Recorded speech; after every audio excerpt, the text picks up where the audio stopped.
We have the organization of governors across this country, and I believe that when I emerge as the top governor from New Hampshire, that those governors will come in line and begin to support the idea of having a governor. They know that a first-term United States senator is not qualified and ready and prepared to be president of the United States.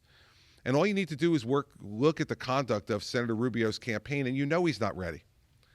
Folks up here laugh about the length of time he spends in town hall meetings. He takes 2 or 3 questions, and then he leaves. He doesn't do this in front of you all every day like I do. Every day I sit there and I'll take whatever questions you all have for me. Senator Rubio doesn't do that. He's protected by his staff. Well, he's protected by his staff for good reason, because they, more than anyone else, know he's not ready to be president of the United States. And I am. He's never managed a state after the second worst natural disaster in American history and rebuilt it. Senator Rubio has never dealt and confronted with a pension crisis that you have to deal with. Senator Rubio has left no footprint in the United States Senate. He's done one thing. He sponsored an amnesty bill that he promised when he ran he never would do. And then when it got hot, he ran away from it and hid.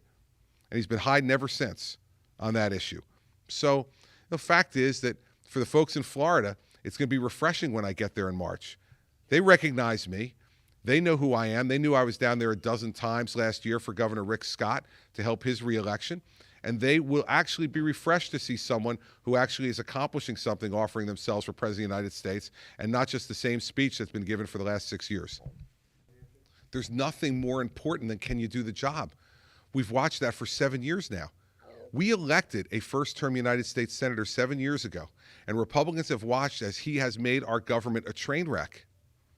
Why would anyone think that Senator Rubio would be any different?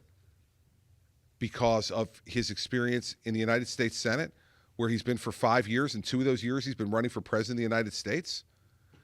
I would, challenge anyone to show me the significant accomplishment that Senator Rubio has done while he's in the United States Senate. I can't find one. And he's been asked this by members of the press, and he can't give you one. He talks about the things he's fought against. What's he done? And he's got an excuse for everything. He blames, Majority Leader Reid. He blames Washington in general. And I don't blame Marco for that, because he doesn't understand that in an executive position, you can't blame other people. You have to take responsibility yourself. So I like Marco Rubio. He's a very nice person, but he is simply not ready to be president of the United States.